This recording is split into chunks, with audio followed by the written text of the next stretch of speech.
Hello everyone, and Happy New Year again. I thought today we could do something a little different. This is not so much about looking up historical information or looking through a map. I figured today we could plan the year ahead. Or I plan my year ahead. And I'd like to invite you to join me, and maybe you'll find some inspiration in there too. A couple of years ago, I bought this bullet journal and I gave it a go, but it felt like it was a bit too much effort and I didn't really stick with it. But I figured let's give it another try, and maybe this time it works better for me. And I know it's the 10th of January. It's a bit late for doing New Year's resolutions. But you know what? If you consider the whole year, it's still pretty early. And maybe even a better time. We've had some time to think about what we want to do. We've dismissed anything that was a bit too ambitious, or maybe we found some new inspiration. And ultimately, you can start your New Year's resolutions anytime during the year. They don't have to be for the new year. So, I figured I'd create a page for each month. There are other ways to do a bullet journal where you have some introductory pages where you can keep track, for example, of your trips that you've done throughout the year, the music you've been listening to, the movies you've watched, anything like that. But I figured I'm not going to do anything of that. I'm just going to keep it to 2 pages per month. So let's start here. Oh. The pen's still a little sleepy as well, with January. And of course you can use colors, you can use stickers. I have some washi tape that I bought recently. After thinking for ages, that's not something I need. But I think for January, some golden sparkles are perfect. Let's put that left and right.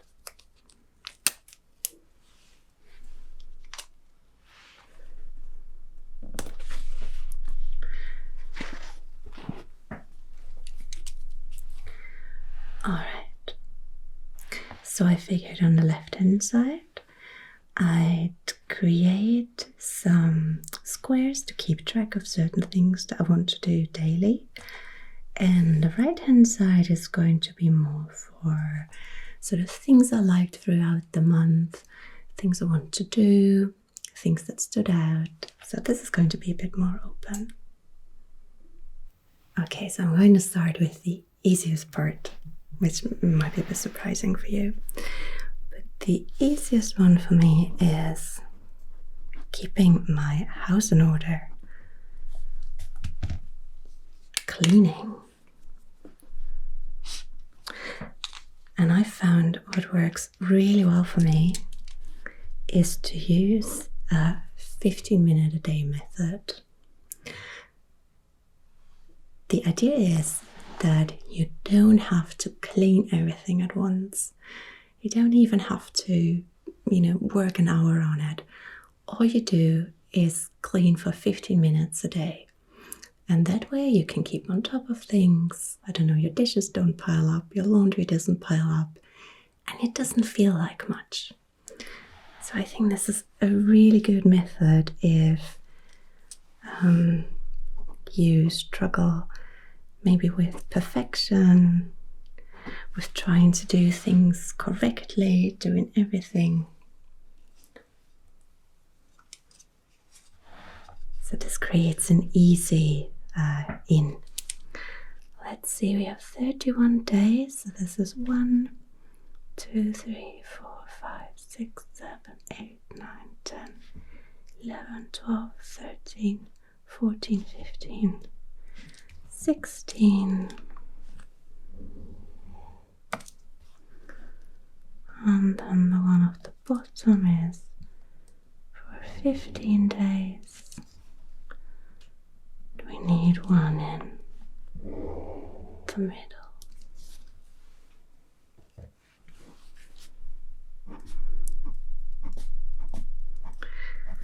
So I have to admit, I don't even use a tracker to make sure I clean for 15 minutes. I use it more as a reminder to do something every day. So it might just be taking care of the dishes before I go to bed, unloading or loading the dishwasher. And if you're really tired, just go to bed after you've done that. If you have some time, maybe also clean the surfaces, tidy up the table, maybe add some decorations since you're at it to make your home feel nice. So however much time you have. And I'm happy to say that I've been pretty good with this.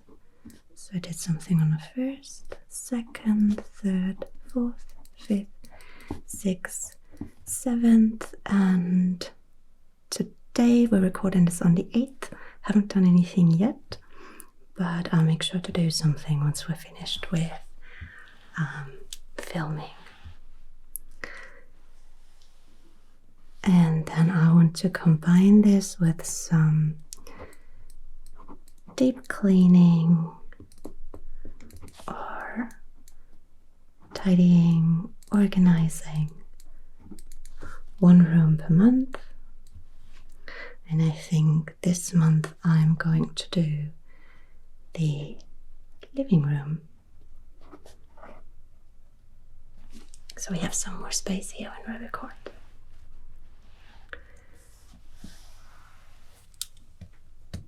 One neat thing you can use is a little timer if you feel like it. Set it to 15 minutes and then it shows you the time that's passed. Or just go by feeling. And like I said, the idea is not to really stick to the 15 minutes, but to have a really easy way of starting a task. And I think that's really important. I'm not really a fan of doing these kinds of tasks, but the easier you make it, avoiding any hurdles, making sure there's nothing in the way, you don't have to make big decisions, just do the dishes. That's all you have to do, and you can be happy. And you can use this for other tasks as well. I know people who wrote their thesis with that method, so that's pretty cool. Alright, the second part is exercise.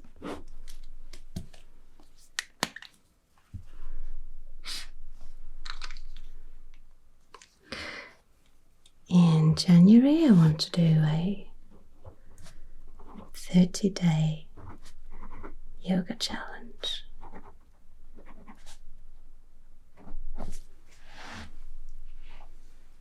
So let's create some tiki boxes again.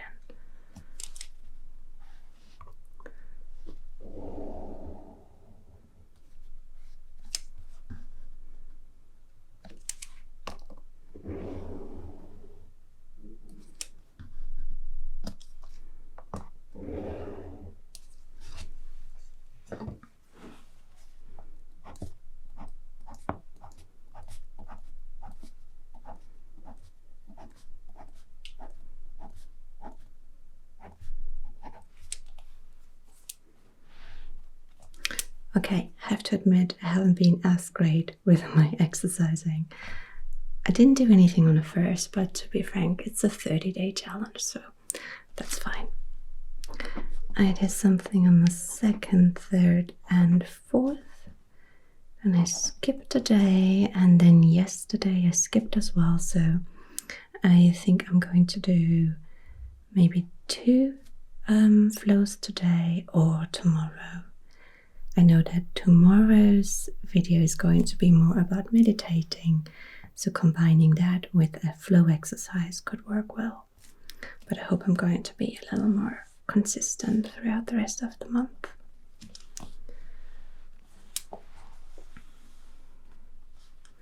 Okay, and then I'm going to add something that will make my doctor really happy, because she's told me off twice about my vitamin D. Let's put that in a brighter color.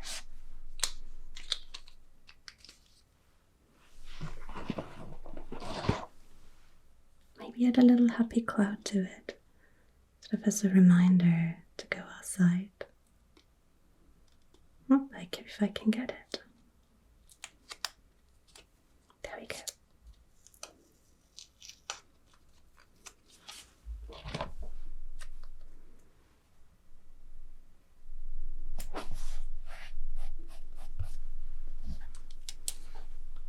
Okay, so our last set of boxes to tick off. My issue is that I do like going for walks, but I usually go walking a bit later in the day. And then, of course, there's not much sun to be had in winter. And in summer I struggle a bit with the heat, so I'm not out as much as I should be. Actually, let's replace this cloud.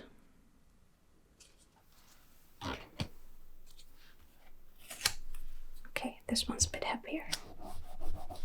There we go.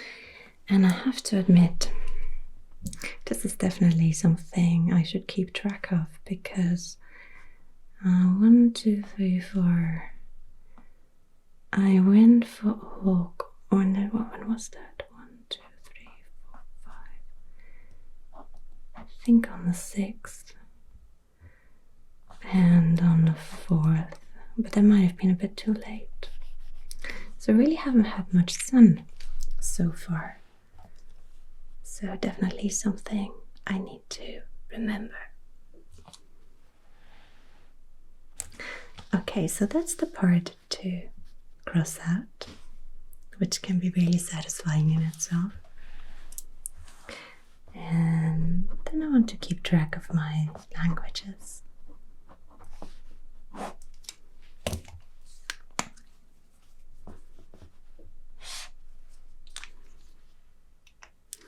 You might know that I have started more languages than I can count, but I don't always have the time to continue with them.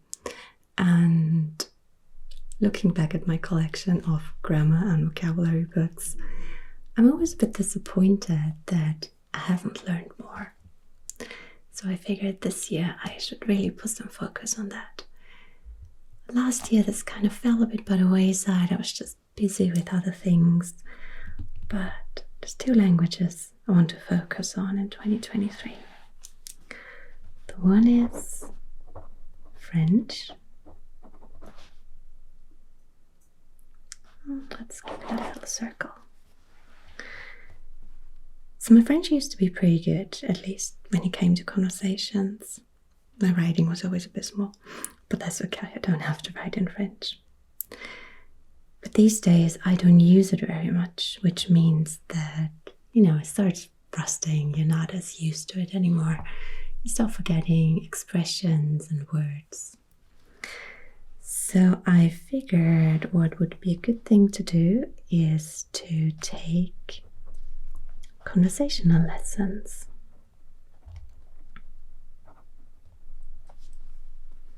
I thought maybe every other week, but I haven't checked yet what the prices are and how well I can fit it into my schedule. If I can find a good deal, maybe I can afford it every week.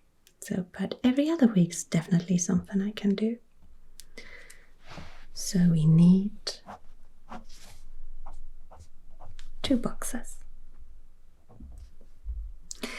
Then I figured I can do half an hour of listening exercises per week, which means we're going to need 1, 2, 3, 4 boxes. And I'm not quite sure yet if that's the right amount, but maybe 15 pages of reading also per week.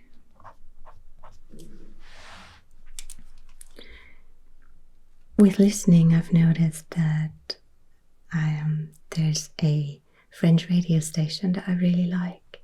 It's called France Culture, and they do a lot of talking. It's very little music on the channel, and it's usually very slow. They talk about literature or philosophy or history, sometimes current events, but it's very interesting. And since they speak a bit more slowly than on, for example, France Inter, it's easier to listen to. And depending on the speaker, I found that it sometimes gives me tingles. So that is perfect for my half hour of listening. It's not really a chore, it's something you like to do. And for the 15 pages of reading, it's been a while since I've read anything, but I thought I could reread this book by Anna Gavalda, Je voudrais que quelqu'un m'entende quelque part. This consists of a couple of short stories, which is a great start, because it's so easy to get to the end of the story, rather than trying to get through the whole book. Or maybe Patrick Modiano, A Cirque Passe. I've read this one before as well, and 1 or 2 other books by the same author. Obviously this is a bit longer, but I found that he's really easy to read. So if you're at an advanced level in French, but you haven't done a lot of reading, especially with literary works, this is a really great start. So I can recommend this author. And I really like the way he tells stories.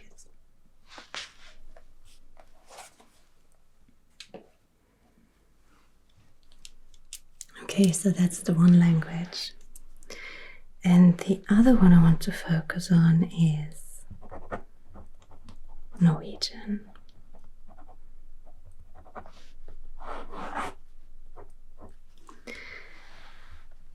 You might remember that I have, I think, 3 different sets of grammar and exercise books for Norwegian from back when I started this channel.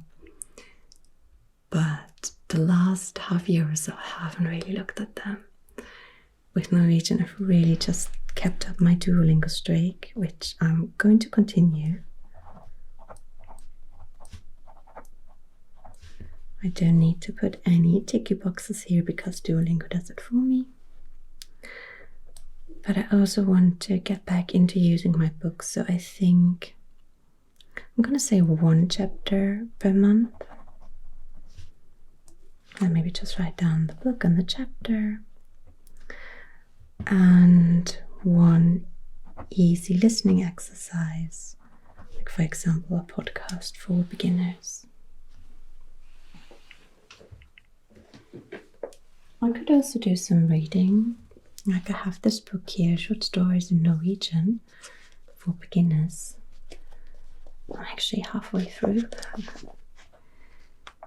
which is quite nice. There's some vocabulary lists, and you can check if you've understood everything correctly with these questions at the end of each chapter. And there are also short stories. So I think that's really motivating. And you can pick a story that you like the most. There's some mysteries in there, some fantasy. So it's a nice mix. And for the exercises, I think I'm going to start with this book, Norsk for deg. And I'll actually have to check where I am with regards to vocabulary. I already know. Grammar exercises I already know. I think I can skip a couple.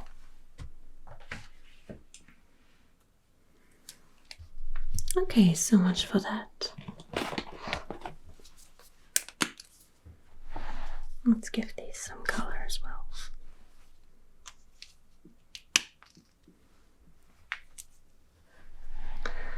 Okay, and then we have the right hand side.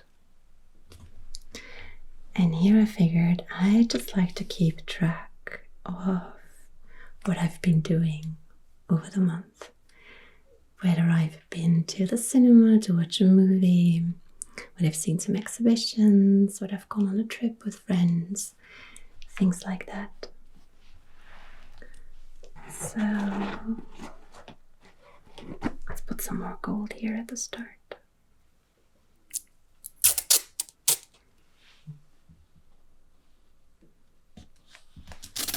Like this. And let's write, what should we put? Culture? Let's start with culture. We can switch this up next month.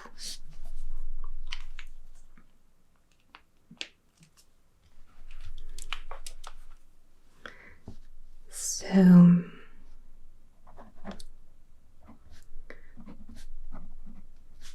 let's put the book of the month.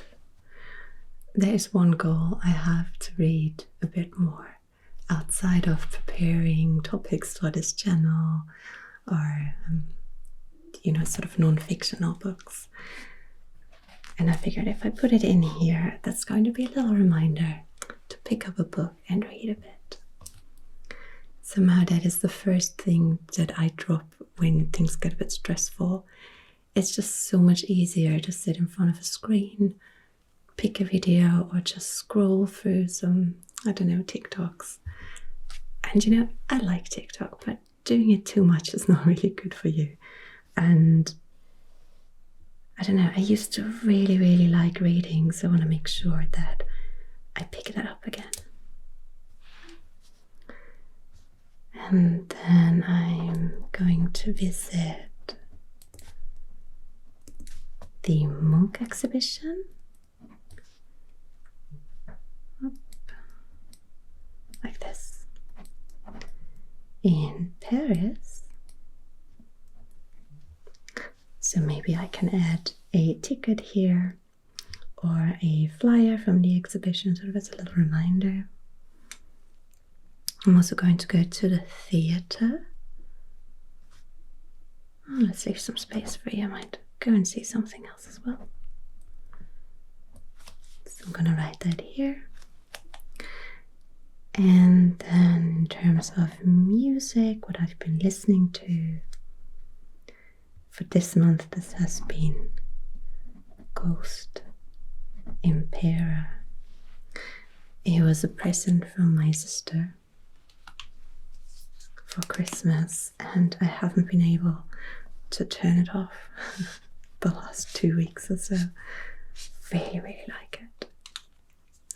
And the funny thing is, I was reminded when I was younger, I could really divide sort of the past year into sort of musical obsessions. I remembered that in January I was listening to this album, in February to that one, March to that one. And it always helped me remember how I felt during that month, or whatever was on my mind, who I was seeing, things like that. And maybe that is something you can only do as a teenager, when you get really obsessed with music. But I thought it'd be nice to keep track of that again. Alright, and then of course you can add anything else that you feel inspired by if you want to do something like this as well. what movies you've been watching or the games you've been playing. You know, things like that. But we're gonna put a line here. And then I'm gonna add one side for traveling and one side for, I'm gonna put coup de cœur because I like the expression. Basically just likes, so anything that stood out this month.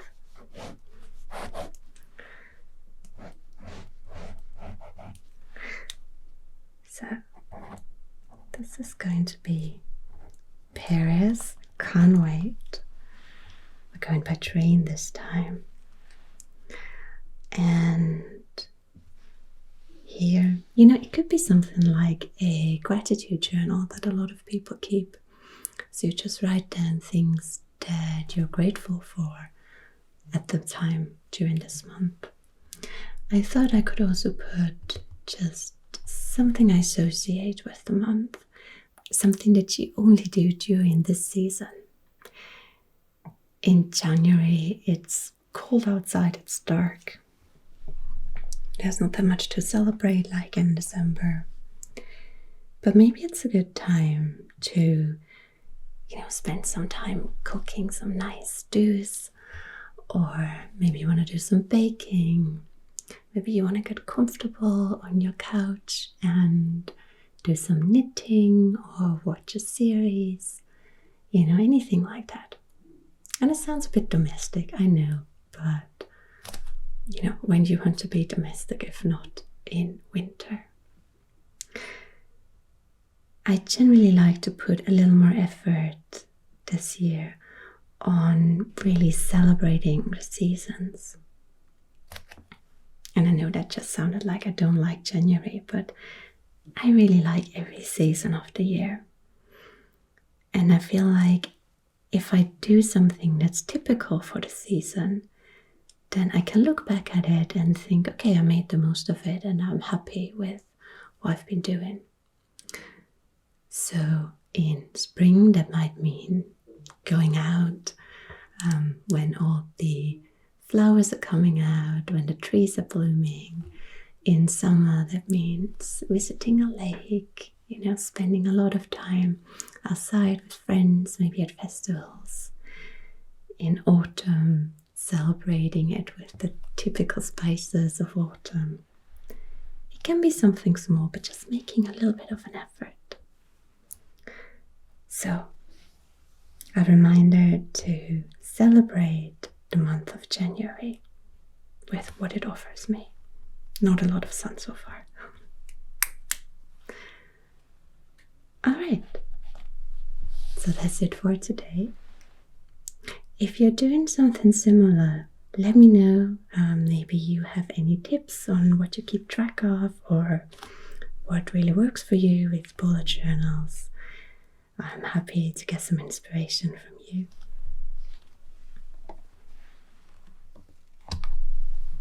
And if you've just fallen asleep while I've rambled on, that's perfectly fine as well.